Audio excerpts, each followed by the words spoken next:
Okay, so I figured I would go ahead and do a video since I've been reading along with you guys. I'm actually, last night I was super close to finishing two different books. And so I got one done last night. I'll hopefully get the other one that I've been reading in class done today. This is called I'll Be Gone in the Dark by Michelle McNamara. Um, it's a weird book. It is nonfiction. It's strange because she died before it was finished. It is about the Golden State Killer, who is this guy who killed and attacked, without getting too graphic, a lot of people in the 70s and 80s. And she was, she admitted, obsessed with him and with solving this case. And she passed away, heart attack, kind of overnight in her sleep, before the book was finished. So like the last chunk of it is done with, with whatever she had left, whatever notes. The other thing that's weird is that since the book's been published, the killer's been caught. And his name never shows up in here, but a lot of the things that they were looking for in a killer were so like it matched up to what he ended up, what the truth ended up being. So it was a very weird read. It is, to talk synopsis, it is about the Golden State Killer who started as the East Area rapist.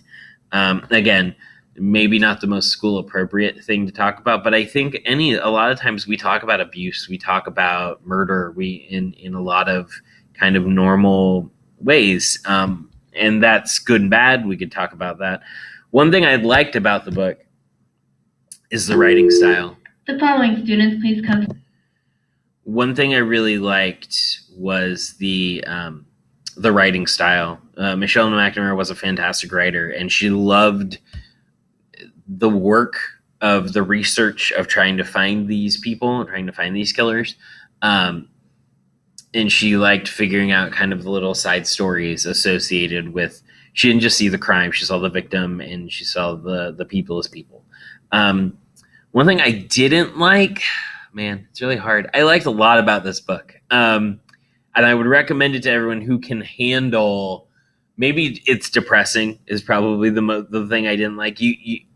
I feel like I had to at least kind of, what am I trying to say? Spread out coffee. Trying to spread out how long it took, because it would get dark a lot. I would definitely recommend it to people. It is a fascinating read. Her husband is Patton Oswalt, a comedian and actor. He was on King of Queens. He was the voice of the rat in Ratatouille. And he writes a very loving, brilliant afterword to the piece. And she writes an epilogue that is just fantastic. So it is worth it, if you can get through how depressing it is. So that is I'll Be Gone in the Dark, One Woman's Obsessive Search for the Golden State Killer by Michelle McNamara.